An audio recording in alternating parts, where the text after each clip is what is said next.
Salam saudara, puji nama Tuhan untuk segala berkat Tuhan yang kita terima.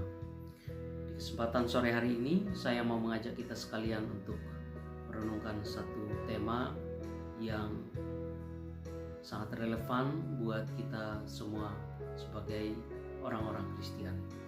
Mari kita sama-sama berdoa sebelum kita mendengar firman Tuhan. Bapa, terima kasih untuk hari ini. Terima kasih untuk penyertaan-Mu. Terima kasih untuk kasih setia. Kami bersyukur bisa menjalani hari ini dengan baik di dalam lindungan-Mu ya Tuhan. Saat ini kami mau mendengar firman-Mu, Engkau kiranya menyertai kami. Terima kasih. Dalam nama Tuhan Yesus kami berdoa. Amin. Matius pasal 28 ayat 11-15, demikian firman Tuhan. Ketika mereka di tengah jalan, datanglah beberapa orang dari penjaga itu ke kota dan memberitahukan segala yang terjadi itu kepada imam-imam kepala. Dan sesudah berunding dengan tua-tua, mereka mengambil keputusan lalu memberikan sejumlah besar uang kepada serdadu-serdadu itu.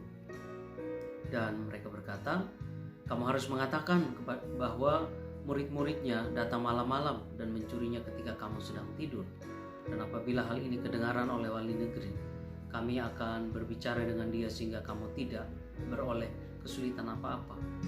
Mereka menerima uang itu dan berbuat seperti yang dipesankan kepada mereka, dan cerita ini tersiar di antara orang Yahudi sampai sekarang ini. Demikian firman Tuhan. Saudara, tema kita adalah berita dusta, moralitas dan juga integritas. Apa yang mau saya sampaikan buat kita pada kesempatan ini adalah hasil dari bacaan saya. Jadi saya membaca sebuah renungan, sebuah tulisan yang saya pikir sangat relevan buat kita semua. Saudara yang saya kasih dalam nama Tuhan kita Yesus Kristus, kita sudah membaca sebuah kisah yang tidak asing bagi kita tentang dusta mahkamah agama. Ternyata saudara, jauh sebelum peristiwa ini, di dalam Alkitab juga ditulis tentang peristiwa yang terjadi di Taman Eden. Ketika Hawa didatangi oleh iblis dan kemudian iblis berkata kepada Hawa di dalam Kejadian pasal yang ketiga ayat 1-5. Diceritakan bahwa iblis berkata kepada Hawa, larangan yang diucapkan oleh Tuhan supaya mereka jangan menyentuh apalagi memakan buah pohon pengetahuan tentang yang baik dan yang jahat itu adalah sesuatu yang tidak benar atau hoax. Jadi saudara, kita melihat bahwa ternyata hal hoax ini telah ada sejak zaman dahulu, ketika penciptaan, ketika manusia ada di Taman Eden, dan semua ini dilakukan oleh iblis. Nah, apa yang kemudian mau didapatkan di sana oleh iblis adalah supaya manusia itu binasa, supaya manusia itu melawan Tuhan. Di dalam bacaan kita pada kesempatan ini saudara, tentang mahkamah agama, para tua-tua, para imam yang sebenarnya mereka harus mewartakan hal-hal yang baik, hal-hal yang benar. Justru mereka berusaha untuk menyingkirkan Yesus dan juga para pengikutnya pada waktu itu. Apa yang melatar belakangi semua itu adalah tentu karena kebencian. Di dalam Alkitab Perjanjian Baru ditulis tentang bagaimana Yesus melayani pada waktu ia ada di dunia ini. Dia melakukan berbagai mujizat dan juga dia mengajar dengan sangat baik. Dan pengajaran-pengajarannya itu begitu mulia. Tetapi saudara, para pemuka agama pada waktu itu merasa diri mereka tersaingi dengan kehadiran Yesus itu. Maka mereka berusaha untuk menyingkirkan Yesus dengan berbagai cara, walaupun itu dengan cara yang kotor. Mereka kemudian berhasil menyalibkan Yesus, membunuh Yesus. Tetapi Alkitab juga memberikan fakta bahwa pada hari yang ketiga setelah kematiannya ia bangkit. Nah, fakta ini kemudian juga berusaha dilawan oleh mereka yang membenci Yesus pada waktu itu. Nah, berita tentang ketidakpercayaan, bahwa berita tentang ketidakbenaran kebangkitan Yesus itu digaungkan sedemikian rupa, tidak hanya di Israel tetapi juga sampai ke seluruh dunia di mana Injil itu diberitakan. Semuanya dimulai dari para tua-tua. Dari sini kita melihat bahwa akibat yang sangat luar biasa dari kebencian para tua-tua pada waktu itu mengakibatkan berita hoax ini menyebar dengan sangat luar biasanya. Dan kemudian hal ini dipakai oleh mereka yang tidak percaya kepada Tuhan untuk menyerang kekristenan hari ini. Jadi saudara, ini adalah sesuatu hal yang sangat luar biasa, bahwa gereja atau kekristenan mengalami perlawanan yang sangat luar biasa sejak kekristenan itu hadir di dunia ini.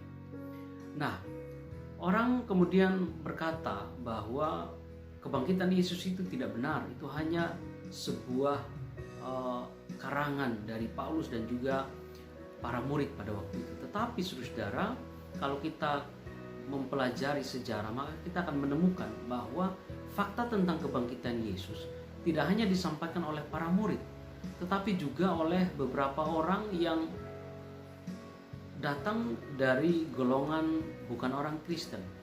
Ada seorang sejarawan yang sangat terkenal, seorang sejarawan Yahudi yang bernama Flavius Josephus. Dia menulis tentang para murid yang pada waktu itu dengan sangat semangat mereka menyebarkan Injil. Dia berkata bahwa para murid Yesus itu begitu mengasihi dia, dan kemudian mereka percaya akan kebangkitannya, dan kemudian mereka menyebarkan Injil ke seluruh dunia. Jadi fakta tentang kebangkitan Yesus itu tidak hanya disampaikan atau ditulis atau diberitakan oleh para murid Yesus, tetapi juga ada kesaksian dari mereka yang bukan dari golongan orang Kristen. Nah, saudara sekalian yang terkasih dalam Tuhan, berkaitan dengan kehidupan kita pada hari-hari ini, kita melihat bahwa ada begitu banyak berita hoax yang berseliweran gitu ya, dalam istilahnya. Jadi banyak hal-hal yang tidak benar yang bisa kita dapatkan di media sosial dan sebagainya. Dalam era informasi ini, kita tidak bisa menyangkali bahwa lompatan kemajuan media komunikasi dan informasi itu memberi manfaat yang sangat luar biasa buat kita semua. Orang yang ada di Indonesia bisa berkomunikasi dengan sangat mudah dengan sesamanya yang ada di belahan dunia lain, entah itu di Eropa, di Amerika, di Afrika, atau di Antartika, di Arktik dan sebagainya. Dimanapun itu bisa berkomunikasi dengan sangat gampang pada zaman ini. Namun saudara, tidak sedikit juga petaka atau permasalahan yang timbul ketika media itu disalahgunakan. Nah saudara, jadi kita melihat ada begitu banyak berita-berita yang tidak benar yang bisa kita temukan di media sosial dan sebagainya. Oleh karena itu saudara, mari kita belajar untuk menjadi orang-orang yang benar-benar kritis. Kita memohon kepada Tuhan supaya hikmat dari Tuhan diberikan kepada kita semua, supaya kita bisa mengkritisi setiap berita yang mau kita bagikan kepada sesama kita itu dengan baik. Kita kritisi semuanya itu, dan tentu kita mohon pimpinan Tuhan di dalamnya. Dan pertanyaannya adalah, mungkinkah hoax atau berita yang tidak benar itu bisa dihilangkan? Jawabannya adalah tidak. Kita tidak bisa menghilangkan berita hoax itu.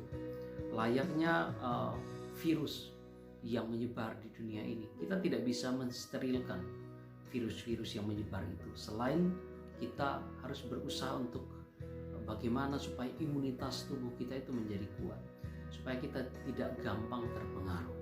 Saudara, oleh karena itu sekali lagi kita belajar supaya di dalam menyampaikan berita-berita kepada sesama kita belajar supaya kita kritis, dan kemudian kita mampu untuk menyebarkan hal-hal yang baik, hal-hal yang memang bermanfaat bagi orang lain. Yang perlu kita pertimbangkan di sini adalah ketika kita mau membagikan sesuatu kepada sesama kita, apakah yang mau kita bagikan itu adalah sesuatu yang benar? apakah kemudian yang mau kita bagikan atau kita sampaikan kepada sesama kita itu penting. Kemudian yang terakhir, apakah yang mau kita bagikan itu sesuatu yang sifatnya bermanfaat dan membangun sesama kita. Kiranya kita semua belajar kritis, kita belajar juga untuk menjadi orang-orang yang bijaksana di dalam membagikan setiap informasi yang kita peroleh hari-hari ini. Tuhan kiranya memberkati